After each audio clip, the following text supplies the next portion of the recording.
Olá pessoal, tudo bem? Sejam muito bem-vindos a mais uma videoaula da nossa querida Legale. Para mim uma honra estar aqui presente, né?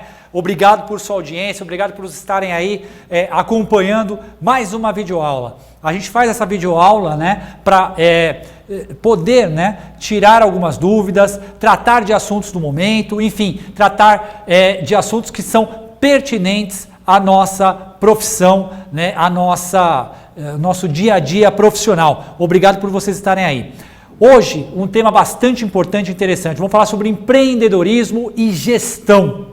E vamos especificar e vamos focar nos advogados, porque eu acho que é importante a gente falar do advogado, né? Porque a faculdade, ela não prepara, né, o advogado para ser um bom gestor do seu próprio negócio ou, de repente, ser um executivo de uma empresa e tampouco, né, prepara para ser empreendedor. Então, nós vamos tratar alguns assuntos aqui, né, relacionados à gestão e empreendedorismo, a fim de trabalhar isso em vocês, mostrar que o empreendedorismo não é algo que nasce, né, com você, mas é algo que você conquista, que você, aos poucos, né, vai adquirindo e gerir. A capacidade de gestão, isso é intrínseca em qualquer pessoa. E a gente vai falar algumas situações, questões justamente relacionadas sobre esses assuntos. É importante salientar o seguinte, gente, essa videoaula é um en passant, ou seja, nós vamos ficar aqui alguns minutos debatendo sobre esses assuntos, tá? Ao longo desses minutos, vai passar lá o meu celular no GCzinho aí, vai passar o meu e-mail, se tiverem dúvidas após,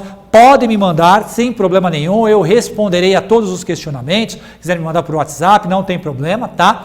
Assuntos que são um pouco mais avançados, prometo para vocês que eu volto com outras aulas, né? Nós já estamos formatando, né, outras aulas, ou com esses temas de uma forma um pouco mais, né, ampla, ou algum outro assunto diferenciado, né, relacionado à contabilidade, relacionado ao empreendedorismo, gestão, enfim. E caso vocês queiram, né, só se dirigir à secretaria da nossa faculdade, né, do Legale, para que possam obter mais informações de datas, de cursos, enfim, que eu vou aplicar aqui na instituição, tá certo? Bom, falei, mas não fiz a minha apresentação formal, então vamos fazer minha apresentação formal, tá? Ó, meu nome é Daniel Balck, sou contador, né, com especialização em auditoria e também tenho MBA em gestão de risco e compliance. Além disso, eu sou técnico em transações imobiliárias. Atualmente estou presidente da Associação Comercial e Industrial de Ferraz de Vasconcelos, tá? E dentro da nossa querida Associação Comercial e Industrial de Ferraz, temos o Sebrae. Então, muitos temas que nós vamos tratar aqui hoje, tá? Eu trouxe dos nossos colegas do Sebrae, tá certo? Hoje, além né, da minha atuação como presidente, eu também tenho cases, né, na área de gestão de risco, governança corporativa, auditoria interna, compliance, né? Sou sócio-diretor atualmente do Grupo Balck, tá? Uma empresa com 3 segmentos, na área imobiliária, na área de consultoria em gestão empresarial e na área de contabilidade.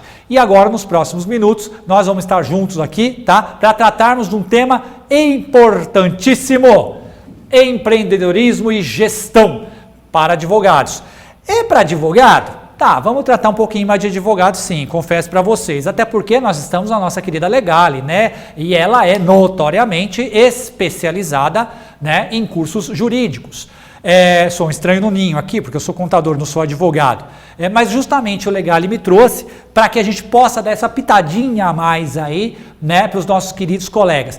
Porém, se você que está aí me assistindo não for advogado, não fique triste, por favor. A matéria e todos os assuntos que nós vamos tratar a partir de agora também servem, obviamente, para outros nichos de negócio, tá certo? E se quiser, mais uma vez, vão me colocar à disposição. Se quiserem mais informações, de repente, porque você atua em um outro segmento e quis assistir a minha videoaula, sem problema, eu vou estar à disposição, só entrar em contato comigo, tá bom? Bom, vamos lá. Vamos começar do começo? Começar do começo significa ir lá no comecinho mesmo, né? Pegar desde, né? Partindo do princípio que vocês não entendem absolutamente nada de gestão. Vamos dividir em 2 partes a nossa videoaula. Primeira parte, vamos falar da gestão propriamente dita, né? Conceitos de empresa, conceitos de tributos, melhor formatação, né, jurídica, enfim. Nós vamos tratar desse assunto, que diz respeito à gestão. E a segunda parte, nós só vamos falar sobre empreendedorismo. Então, o que é ser empreendedor e o que é empreendedorismo principalmente, tá? Então, nós vamos fazer justamente essa viagem, né, nesses conceitos. Bom, partindo do princípio que vocês não entendem nada, mentira, sei que vocês entendem muito, mas vamos pensar que não entendem, que não sabem. Uma empresa é uma organização econômica constituída para explorar um ramo de negócio e oferecer ao mercado produtos ou serviços com o objetivo, principalmente, de obtenção de... Olha só o que a empresa quer: lucro. Porque se a empresa não quisesse lucro, ela seria uma entidade filantrópica, não seria uma empresa. Então não há mal nenhum no sentido de vocês abrirem uma empresa para obtenção de lucro, certo? É lícito, é legal. Claro, existem as regras e as formas que vocês têm que respeitar, mas é lícito e é legal. Então pensem, conceito de empresa é o gerar, operacionalizar o negócio, tá? Para a obtenção de lucro. E é claro, atender bem o cliente e, principalmente, olha só, pensando em aumentar a receita, pensando em reduzir custos, pensando em reduzir riscos. Isso é muito importante. Quando você inicia uma empresa, a primeira coisa que você tem que pensar é: qual é o risco que eu vou correr? Esse risco, ele é grande ou ele é pequeno? Isso vai depender do teu grau, principalmente, ou inicialmente, né, melhor dizendo, do teu grau de conhecimento do negócio. Se você tem um alto conhecimento, então o risco vai diminuir. Se você não tem conhecimento do teu negócio, o teu risco vai aumentar. Então, acima de tudo, muitos pensam que dinheiro é fundamental para o início de um negócio, quando na verdade não é. O início do negócio, o fundamental para o início do negócio é o conhecimento que você vai empregar, né, na sua empresa, no seu empreendimento. Qual é o nível de conhecimento que você tem naquela área? Qual é o domínio que você tem naquela área que você vai atuar? Isso é muito importante, não se esqueçam disso. Bom, uma empresa é composta basicamente por 3 pilares, pessoal: pessoas, produtos ou serviços e processos. As pessoas para operacionalizar o negócio, né? Ou para investir capital intelectual no negócio. Aí nós temos também os produtos ou serviços, qual o tipo de serviço que você vai oferecer ao teu cliente. E por fim, os processos que vão, né, compor toda a cadeia produtiva da sua empresa. Então esses 3 pilares, eles têm que estar alinhados. A empresa, né, ela precisa se concentrar e aprimorar o uso e a eficácia de todos os seus recursos, trabalhando na melhoria contínua dos processos e pessoas que a compõem, bem como dos próprios produtos ou serviços que oferecem a seus clientes. A evolução da empresa, ela só é, né, verificada quando você não aumenta o teu faturamento, mas quando você consegue atender melhor o seu cliente. Então, muitos empresários tem um conceito de que, eu estou faturando mais, significa que o meu negócio está dando certo. Nem sempre. É importante que se verifique que todos o tripé, né, dos 3 pilares que nós verificamos aqui estejam equilibrados e que o seu cliente esteja satisfeito. A partir daí, começa sim a gerar renda para a empresa, tá certo? Porque se o seu cliente está insatisfeito, meu amigo, você está fadado ao fracasso. Então, é importante pensar no cliente. Comece seu negócio. Olha quantas dúvidas. Quando pensamos em empreender, logo vem na cabeça como se divulgar o negócio e seus serviços prestados para adquirir novos clientes. Mas essa é a primeira pergunta que devemos fazer? Será que é a primeira pergunta quando a gente vai abrir uma empresa, né? E pensar em gestão dessa empresa, como eu obtenho os meus clientes? Essa realmente é a primeira pergunta que devo fazer? Na verdade, não. A primeira pergunta que eu devo fazer é: tenho conhecimento do meu negócio? E a segunda pergunta é: como eu regularizo o meu negócio? Como eu faço o planejamento para que os processos sejam alinhados e eu possa atender bem o meu cliente? Porque se eu simplesmente penso em adquirir o meu cliente, tá certo? E consigo uma gama aí de 10, 15, 20, 30 clientes na minha carteira e não tenho um planejamento, eu não vou conseguir atender bem o meu cliente. E volto a salientar, posso empregar o dinheiro que for, mas se eu não atender bem o meu cliente... Portanto, é importante que vocês façam algumas reflexões. Primeiro, por que você é advogado e o que espera da advocacia? Ou porque você é contador e o que espera da contabilidade, ou porque você é arquiteto e o que espera da arquitetura, ou porque você é comerciante e espera do comércio de produtos eletrônicos, enfim, não importa. Aonde é que você vai se encaixar dentro da gestão, você é o gestor da tua empresa e qual é o contexto, qual é o conceito que a tua empresa deve ter dentro do mercado? Bom, você é diferente dos demais concorrentes? Sim ou não? Quais são os seus clientes-alvo? Por que seus clientes irão te procurar? Quais soluções terá para esses clientes? Qual o seu modelo de negócio? E quanto custa os seus serviços? Meus amigos, nós temos 7 perguntas aqui, 7 perguntas que eu diria capitais para nisso no teu negócio. Então não é dinheiro que iniciamos o nosso negócio, e sim as 7 perguntas capitais que devem ser respondidas.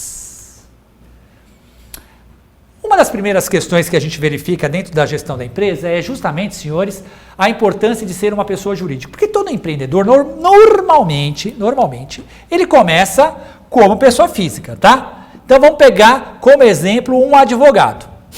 O advogado, ele se forma, tá certo?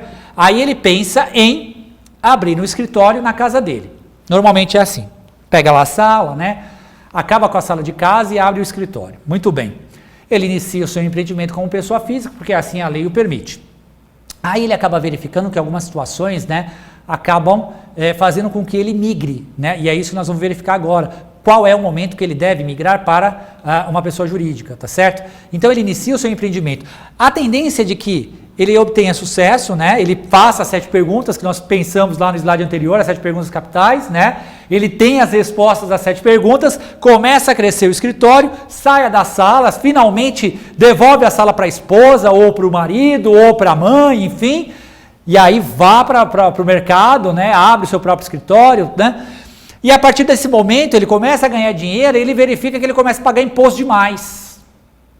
É imposto demais como pessoa física. E ele faz uma avaliação, conversa com o contador e ele vê que é melhor ir para a pessoa jurídica. Mas, além da questão tributária, é importante, voltando aqui para o slide, é importante que a execução do serviço prestado, né, ele tem que ser comprovado, sempre comprovado, mediante um contrato. E a emissão, um contrato de prestação de serviço e emissão de nota fiscal. Para todas as empresas tomadoras desse serviço, existe uma exigência legal para que haja a emissão dessa nota. Além disso, empresas que estão no sistema de tributação do lucro real se beneficiam com o abatimento do imposto ao final da apuração mensal. Além, claro, dependendo do valor dos serviços prestados, ser mais interessante na tributação da pessoa jurídica do que a física. Então, o que significa isso? Significa que ele está ganhando mais dinheiro. Se ele continua com pessoa física, ele cai no imposto de renda pessoa física. E ele vai pagar provavelmente 27,5% de imposto como pessoa física sobre o rendimento dele, ou seja, sobre os honorários, tá certo? Se ele migra como pessoa jurídica, ele vai cair a 11,33% de imposto, olha a diferença, 27,5 e 11,33, tá certo? Só aí ele tem um ganho gigantesco, tá?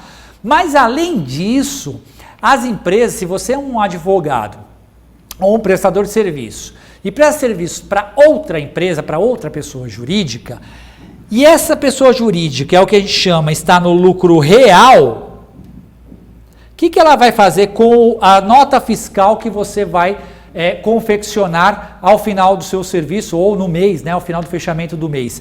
Ele vai abater no imposto dele. Então as empresas de lucro real podem pegar as notas fiscais, o valor que elas pagam aos prestadores de serviço e fazer um abatimento no imposto, ou seja, ela paga menos imposto. Então, na verdade, nós temos 2 ganhos aí. O ganho pro profissional, passando a ser pessoa jurídica, e o ganho para a empresa tomadora do serviço, a empresa contratante desse prestador de serviço. Todos ganham. Portanto, a chance de você continuar com pessoa física, tá? Ela é pequena. Inicialmente é interessante porque o volume de negócio normalmente é pequeno. À medida que a coisa vai acontecendo, você vai migrar naturalmente, eu diria, para a pessoa jurídica. Bom, Quem tem a chave do seu sucesso, meu amigo advogado empreendedor? Olha aí a chave! O escritório contábil. O escritório contábil vai assessorá-lo nesse momento, né, a abertura da tua empresa, registrar CNPJ, vai analisar o melhor regime de tributação, né, que vai ser definido juntamente com você, fazendo avaliação de vários aspectos, como por exemplo, quantidade de faturamento, número de funcionários, enfim. Através dessas informações, o contador faz a análise e verifica qual é o melhor enquadramento tributário para você. Aí tem o segundo passo, começamos a fazer a abertura da tua empresa, verificamos a melhor tributação, que nós vamos tratar daqui a pouquinho, tá? Em geral, via de regra, qual é melhor, e aí nós nos deparamos com a constituição de um escritório de advocacia, né? Para uma empresa normal, eu diria comum, a Junta Comercial do Estado de São Paulo é o fórum, né, apropriado para o registro, tá? Do ato constitutivo. Como é um escritório de advocacia, eu não preciso nem dizer onde é que vocês vão registrar, né? OAB, Ordem dos Advogados do Brasil. A OAB é a entidade, além de ser responsável, né, por regular a profissão de advogado, né, no Brasil, também registra as empresas, né, os escritórios de advocacia, as sociedades de advogados, e agora a modalidade que está no momento, né, muito sendo utilizada, que é a sociedade unipessoal de advocacia, né? Então foi instituída pela Lei 13.247 de 12 de junho de 2016. Então a partir desse momento é permitido que o advogado faça a constituição de um escritório individual. Legal isso, porque antes os advogados eram obrigados a constituir sociedade, e sabe que sociedade nem sempre dá certo, afinal de contas sociedade é um casamento, você tem que confiar, e muitas vezes a outra pessoa que está do seu lado não tem o mesmo alinhamento, o mesmo pensamento que você tem, portanto acaba não dando certo. Então essa modalidade liberada, né, por essa legislação, ela faz com que você obtenha o registro de pessoa jurídica, mantendo-se isoladamente, sozinho, né, dentro da empresa que você está constituindo. Então, essa lei veio beneficiar bastante e também é registrada na Ordem dos Advogados. Só lembrando, né, as incompatibilidades, né, ou seja, você não pode abrir uma empresa, né, caso você esteja no Poder Judiciário, né, seja membro do Poder Judiciário, do Ministério Público ou em função de direção de órgãos de administração pública, tá? Então esses são os fatores, né, que vedam, no caso, você a abertura de uma sociedade, seja individual ou seja uma sociedade de advogados, tá certo? Bom, posteriormente, né, feita a constituição, né, do seu contrato social, você foi lá, registrou na OAB, a OAB liberou, duas coisas são fundamentais para o escritório de advocacia. O CNPJ, tá certo? Que agora é o e-CNPJ, né? O certificado digital que está aí bombando, né? Muitos advogados já têm, aliás, acho que todos têm. E, posteriormente, o alvará de funcionamento. Você tem que ter a legalização do local que você vai abrir o seu escritório, e quem dá essa regularização, essa legalidade, é a prefeitura. Nesse caso, nós colocamos a Prefeitura de São Paulo, porque estamos na capital. Mas aí, o município que você estiver constituindo seu escritório, né, é a prefeitura da municipalidade que vai dar o alvará de funcionamento para você. Isso tudo é trabalho do contador. É ele que vai te orientar e vai buscar, né, todos esses cadastramentos, tá certo, galera? Bom, aí a gente fica pensando o seguinte, né? Poxa, tem a questão de constituição, né? E aí nós falamos da parte cadastral. Resolvemos a parte cadastral: contrato social, CNPJ, alvará de funcionamento. Acabou por aí? Não! Só começou a brincadeira. Porque agora vem a coisa que o governo mais gosta. Olha o desenho aqui, ó. Imposto! O governo gosta de imposto, nós precisamos pagar imposto, afinal de contas, né? É com dinheiro que nós pagamos os impostos que o governo arrecada e transforma em melhorias, em ruas asfaltadas, escolas de alto padrão, hospitais de primeiro mundo. Só que não. Mas enfim, de qualquer forma, a gente vai ter que, obviamente, passar por esse sistema. Não tem como passar, até porque se eu não pago imposto, isso é considerado sonegação e é crime. Portanto, nós temos 3 formas de recolher imposto dentro do nosso país. O lucro real, o lucro presumido e o simples nacional. Via de regra, pessoal, o que vai determinar o enquadramento tributário é a quantidade de faturamento. Claro, levaremos em consideração a quantidade de funcionários que eventualmente você tenha dentro do seu escritório, sem dúvida nenhuma. Mas, fundamentalmente, a quantidade de faturamento acaba determinando. Em geral, senhores, o que mais, dentro de um escritório de advocacia, o que mais está sendo oferecido, né, o que mais está sendo, os advogados estão sendo orientados, é a inclusão do Simples Nacional. Porque é a menor alíquota de imposto, né? Dentro, obviamente, de um escalonamento de faturamento, nós vamos falar daqui a pouquinho, então tomem cuidado, porque muito se vende do Simples Nacional, não, é a melhor forma de tributação, pode ficar lá que você sempre vai pagar menos imposto, nem sempre é assim. Porque você começa a fazer um faturamento, e como eu disse, o faturamento existe uma tabela escalonada. Então, quanto maior é o teu faturamento, maior vai ser a alíquota também que vai acompanhar esse faturamento. Então, você tem um faturamento baixinho, você vai pagar a porcentagem mínima. Só que você tem um faturamento muito alto, essa porcentagem vai aumentar proporcionalmente. Então, tem casos que dentro do Simples Nacional, você pode pagar mais imposto do que na outra modalidade, que é lucro presumido. Então, assim, dessas 3 que a gente acabou de falar, lucro real, presumido e simples, o mais adequado para o início dos negócios é o Simples Nacional.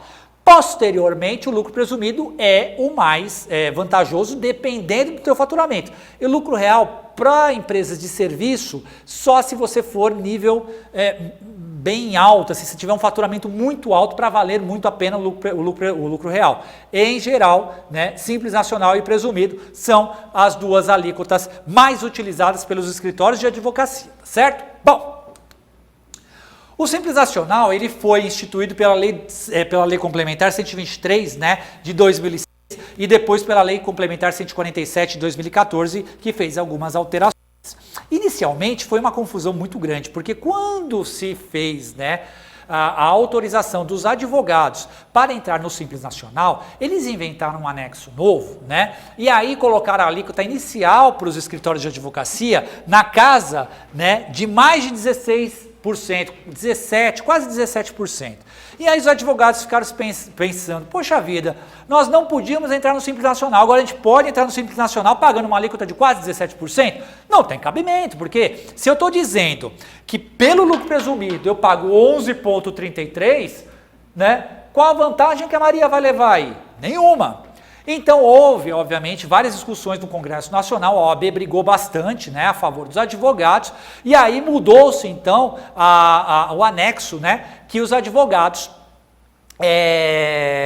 fazem a adesão ao Simples Nacional, caindo então a alíquota inicial para 4,5%. Então, a primeira alíquota, quando você abre um escritório de advocacia e opta pelo Simples Nacional, é 4,5% do quê? Do faturamento bruto. O que significa isso? Que a cada emissão de nota fiscal, vamos somar ali, vamos imaginar que vocês emitiram 10 notas fiscais de R$1.000, deu R$10.000 de faturamento, eu aplico a alíquota de 4,5%, o resultado recolhe a guiazinha e morreu o assunto. Essa é a essência do Simples Nacional, tá? Claro, se vocês forem aumentando esse valor, ele vai acumulando ao longo de 12 meses, a gente vai ver na tabela ali, né, logo no anexo, que esse aumento escalonado pode aumentar a porcentagem. Então começamos com 4,5%, mas podemos ir a 17% também, dependendo do teu valor de faturamento acumulado. Portanto, cuidado o quanto vocês vão faturar e o controle desse faturamento para que vocês tenham, né, façam um correto planejamento tributário e paguem um imposto justo, não paguem imposto à toa, tá certo? Bom, a contribuição da Seguridade Social, senhores, ela infelizmente, né, não foi tirada, né? Então ela ainda é, infelizmente, paga sobre o montante da folha de pagamento. Então, o que significa isso? Significa que vocês vão pagar sobre faturamento pro Simples Nacional 4,5% a alíquota inicial, tá certo? Total das notas fiscais vezes 4,5% resolvido o problema. Mas quando você for contratar um funcionário ou recolher o seu prolabore, você vai ter que pagar a título de Seguridade Social 20% do total da folha de pagamento. Então vamos imaginar que você tem um funcionário que custa para você um salário de R$1.000, supondo, tá, gente? Só para vocês entenderem. E você tira um prolabore de R$2.000. O total é R$3.000 a sua folha de pagamento, correto? Eu vou pegar 20%. 3 vezes 2, 6, não é isso?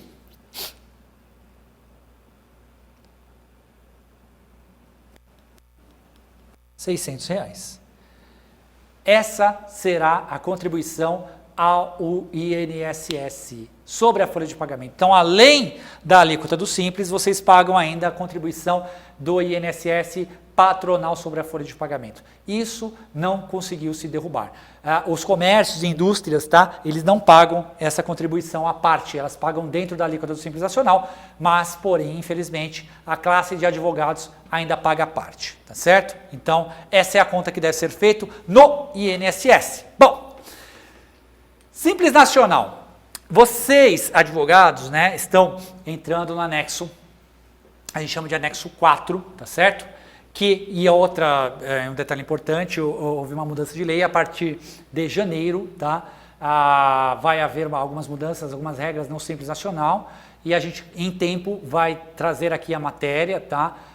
Dessas mudanças e o que eventualmente vai refletir. Mas, por enquanto, tá? Por enquanto, hoje, nesse momento, é o anexo que vocês devem seguir. Então, se vocês tiverem um faturamento, receita bruta em até 12 meses de até R$180 mil, vocês vão pagar 4,5. Mas vejam só, esse faturamento acumulado em 12 meses, né, girar em torno de R$360 mil, né, ou seja, eu vou lá e faturo algo em torno de R$40, R$50 mil por mês. Em 12 meses eu atinjo esse valor, até mais, né? Eu vou pagar, ó, a alíquota aqui, ó, escalonando, ó, R$770. Né? E aí o que eu digo para vocês, se vocês tiverem um faturamento, né, superior a 1.620.000, vocês já pagam 12%.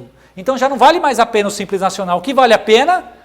O lucro presumido do 11,33.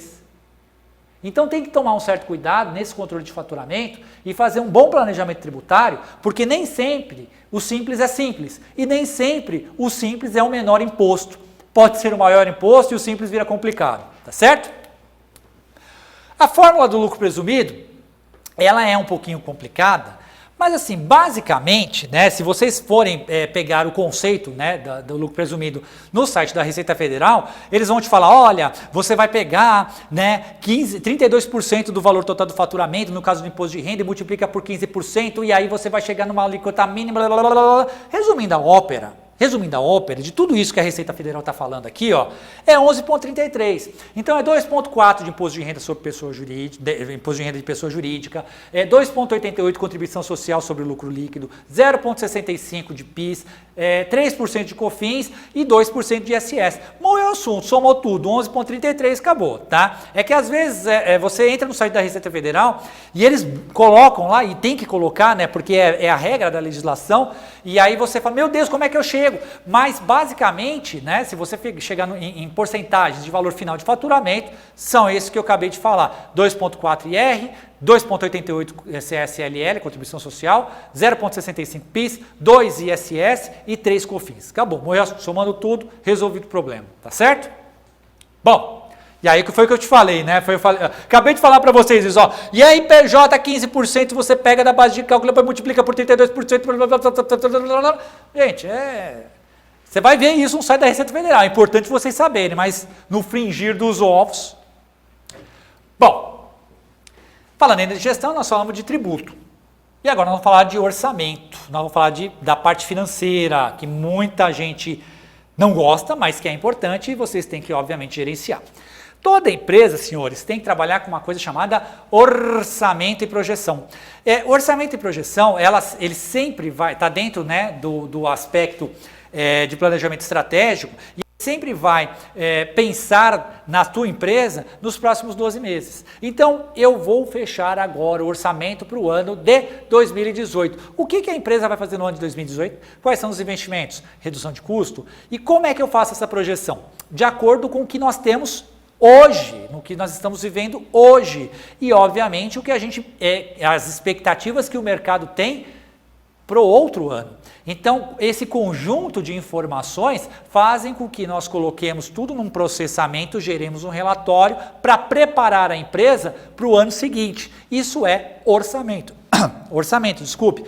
As prefeituras, o governo federal, o governo do estado já fazem isso por força de lei, né, da LDO, Lei de Diretrizes Orçamentárias. Eles aprovam o orçamento sempre ao final do ano para ser utilizado no outro ano. As empresas também fazem isso, de uma forma menos burocrática, claro, mas também tem um orçamento e vocês devem se preocupar com o orçamento. Fluxo de caixa. Basicamente, o fluxo de caixa refere-se à gestão financeira do seu negócio. Ora, se você tem um fluxo financeiro, é claro que você tem que acompanhá-lo. E aí você tem que segregar o que é receita, o que é despesa, o que é custo. Isso é muito importante. A correta gestão financeira, ela é fundamental, né, para a perenidade do seu negócio, né? Então é importante vocês pensarem o seguinte: nós temos as despesas de ordem profissional da empresa e temos as despesas de ordem pessoal, as nossas pessoais. Eu posso, com um cartão corporativo, fazer compra do mês para mim? Não. Eu posso usar o meu cartão de crédito pessoal para comprar material de escritório para minha empresa? Também não. As coisas não se misturam. O que é seu, pessoa física, é de um lado, o que é da pessoa jurídica é outro. Se você se misturar, perde o controle, misturar tudo, perde o controle e a tendência do fracasso ela é muito maior. Além do que a lei não permite que haja essa junção de despesas. Então faça a separação. Você tem que ter responsabilidade. O que é da empresa, o que é da pessoa física é da pessoa física. Tá certo? CSP, outra coisa muito importante que poucos profissionais dão valor, mas que é bastante visto. Custo dos serviços prestados. Quanto custa para você operacionalizar o seu negócio? Quanto custa para você poder trabalhar?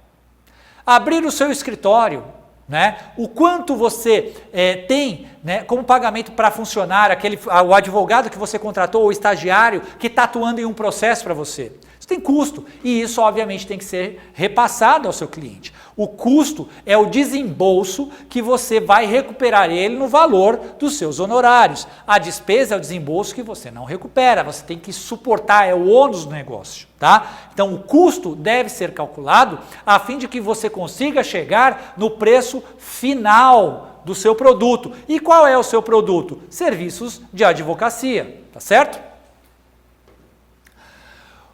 Dependendo do conceito importante de CSP, eu gostaria de ler para vocês aqui. Ó. Dependendo do seu controle e organização dos serviços prestados, pode calcular esses custos baseando-se nas horas trabalhadas para a conclusão de cada serviço individualmente. Inclui-se horas do advogado, da assistente, estagiários, como eu acabei de dizer. Nesse caso, seria necessário estimar valores. Por exemplo, do início ao fim de um processo trabalhista, foi necessário 10 horas do advogado, 6 horas do boy, 4 horas ao telefonista. Daí poderíamos fazer um rateio com as despesas.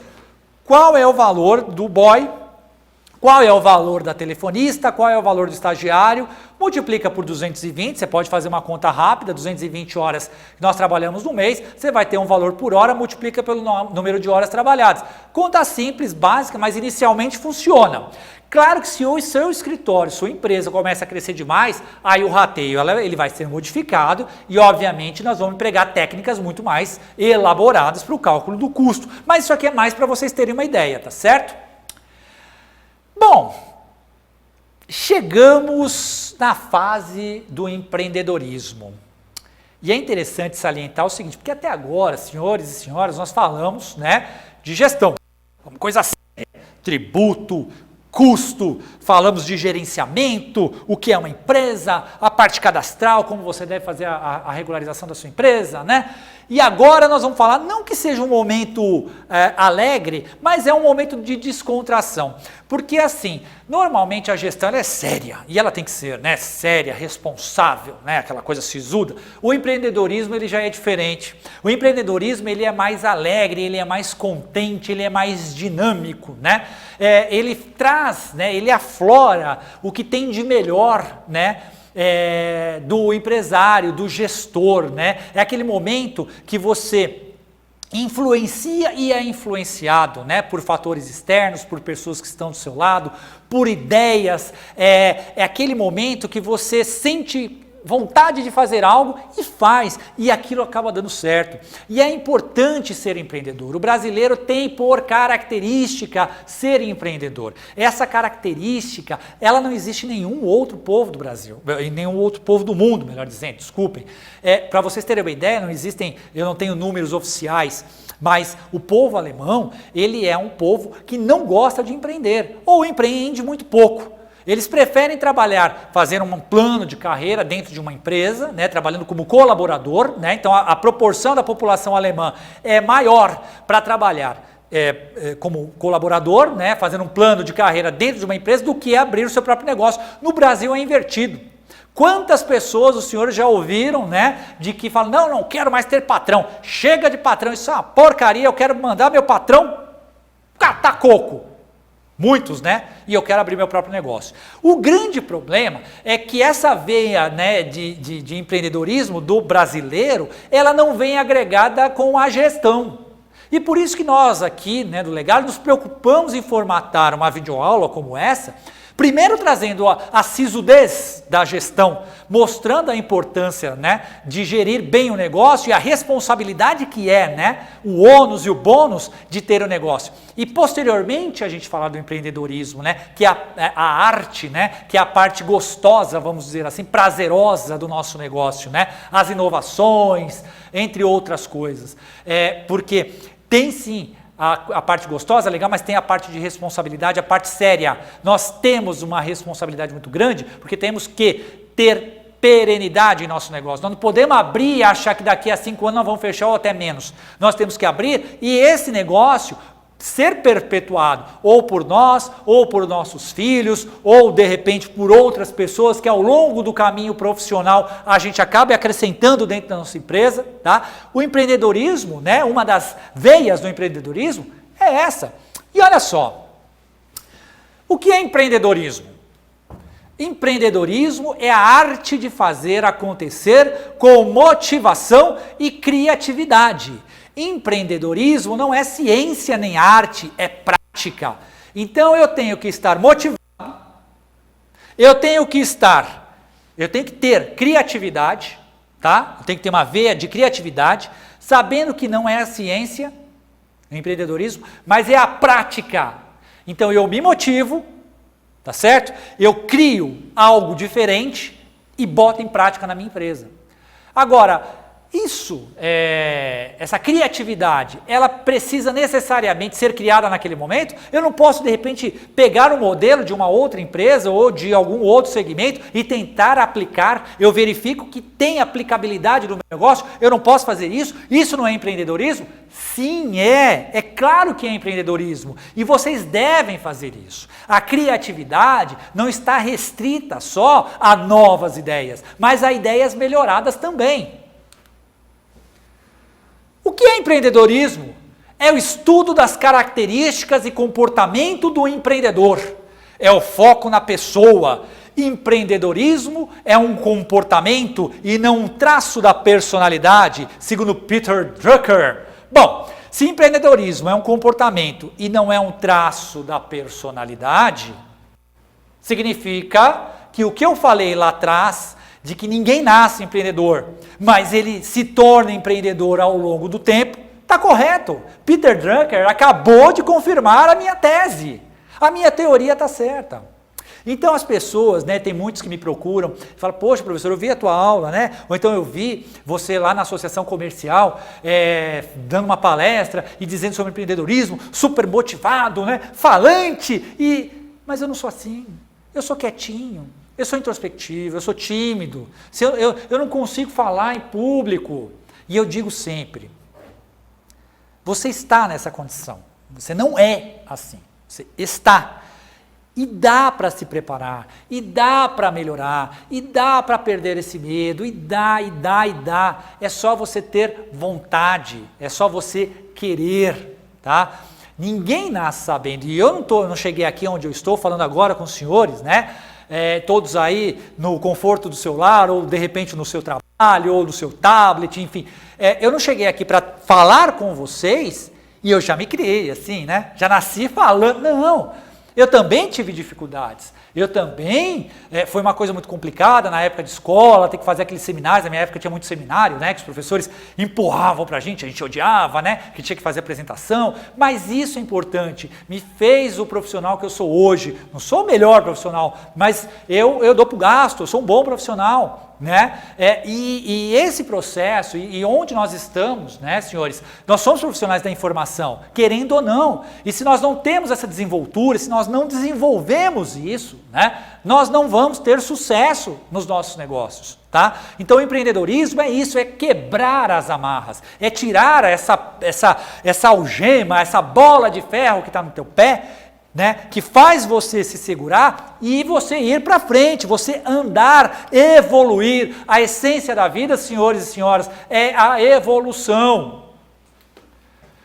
O ato de empreender está relacionado à identificação, análise e implementação de oportunidade de negócios. Tem como foco a inovação e a criação de valor. Isso é um perfil de empreendedor. E o que é empreendedor? O empreendedor imagina, desenvolve e realiza visões, segundo Fillion. O empreendedor é alguém que sonha e tenta transformar o seu sonho em realidade, Dolabella. Sentir a necessidade de realizar coisas novas, pôr em prática ideias próprias, tornar seus sonhos realidade através de atividades planejadas, segundo o Sebrae. Não é uma ciência exata, não é algo que a gente nasça, mas é algo que a gente desenvolve, é algo que nós temos a necessidade de pôr para fora. Cada um de nós tem essa necessidade e vai explorar, vai desenvolver e explorar aquilo que consegue, aquilo que se permita, né? Que você se permita a desenvolver. Então tem que se permitir. Isso é ser empreendedor. São pessoas que precisam ser donos de suas próprias decisões, seus próprios caminhos. Isso não significa falta de limites ou parâmetro. É o sujeito com forte necessidade de realização e poder que possui a habilidade de influenciar pessoas. Sente necessidade de ter seu próprio negócio e aproveita as oportunidades que surgem. McLeod. É isso, senhores. Empreendedorismo, empreender é a necessidade de ter o seu próprio negócio, a felicidade de acordar às 5 horas da manhã, acordar com todo o pique do mundo, chegar às vezes 10, 11, meia-noite em casa para acordar novamente no dia seguinte cedinho, mas sabendo que está no caminho certo. Em qualquer definição de empreendedorismo, encontra-se pelo menos os seguintes aspectos. Iniciativa para criar, inovar e paixão pelo que faz. Isso é importante. Ser apaixonado pelo que faz. Utiliza os recursos disponíveis de forma criativa, transformando o ambiente social e econômico onde vive. Aceita assumir os riscos e a possibilidade de fracassar. O fracasso não é nenhum demérito, é aprendizado. Você erra e acerta, faz parte da vida. Não desistir. E as premissas para um advogado empreendedor? Você tem que saber delegar quando necessário, você tem que estar sempre tecnicamente preparado, você tem que saber gerir o seu negócio, você tem que saber liderar, você tem que ser estratégico, você tem que ter cuidado com o comportamento, porque afinal de contas você é um formador de opinião, você é uma liderança. Obviamente seu comportamento vai refletir não só nos seus colaboradores, mas também nos seus clientes e na comunidade que está em volta, né? Então, portanto, tenha atitude profissional, seja empreendedor e tenha uma atitude profissional. O empreendedorismo e a advocacia. Então, o empreendedor é a personalidade empreendedora, né, que transforma a condição mais trivial em oportunidade excepcional. O administrador é pragmático. Sem o administrador não haveria planejamento. E o técnico sabe que se não fosse ele, haveria muita gente pensando e ninguém realizando.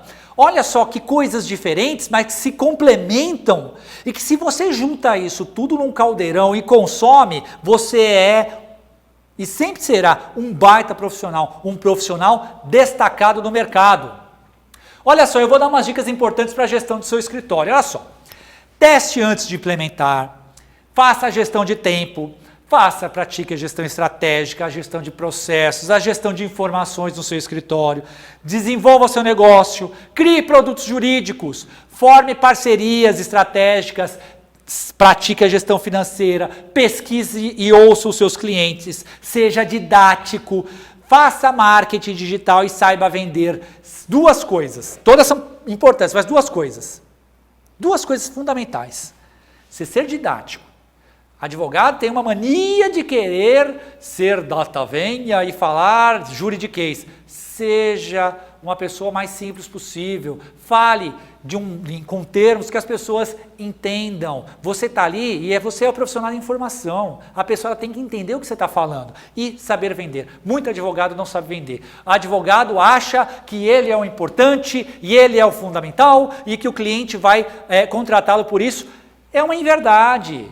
A concorrência está pesada aí no mercado lá fora, gente. Então você tem que ter diferencial. E o primeiro diferencial qual é? Saber vender.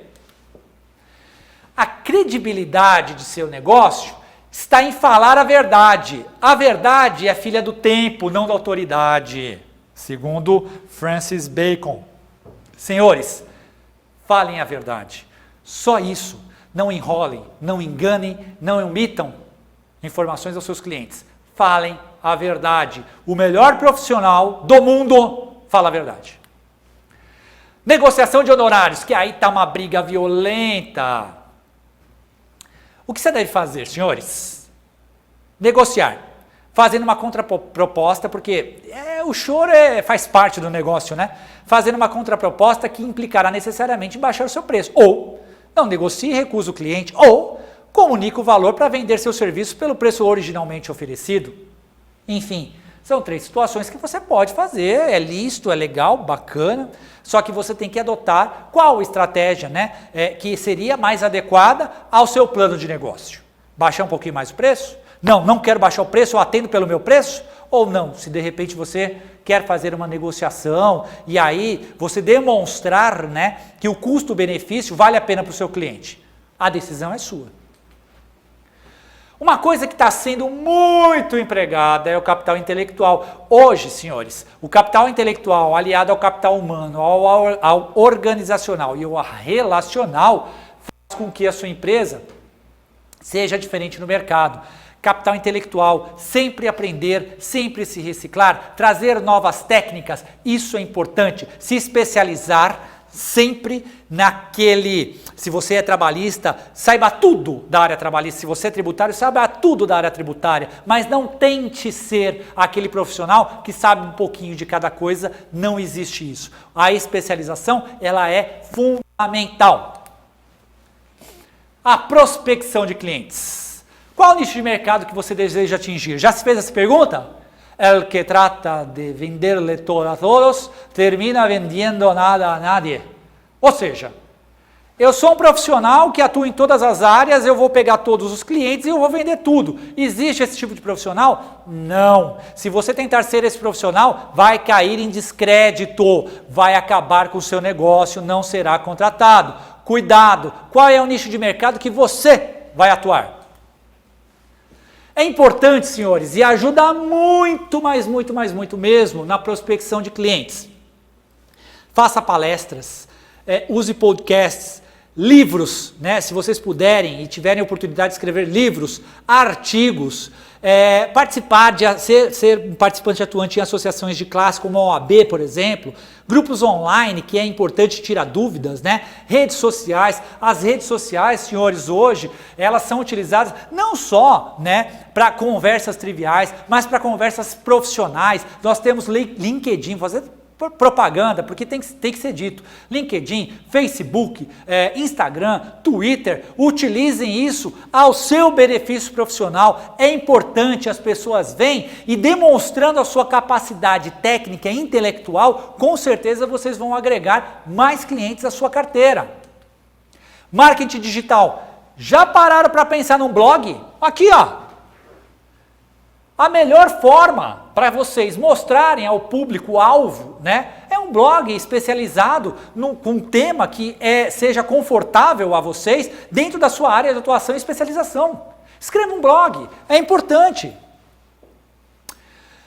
E considerar o escritório de advocacia como um negócio, tá? É uma organização, negócio é uma organização que cria, entrega valor, que as pessoas querem ou que precisam a um preço que elas estejam dispostas a pagar, de uma maneira que satisfaça as necessidades e expectativas dos clientes de forma que a empresa ou a organização gere lucro suficiente para valer a pena para os proprietários manter as operações. Senhores, crie e entrega valor para as pessoas. Você tem que criar e entregar valor. Hoje, quem não cria e entrega valor ao seu cliente, ou no meu caso, na associação comercial, ao meu associado, está fora.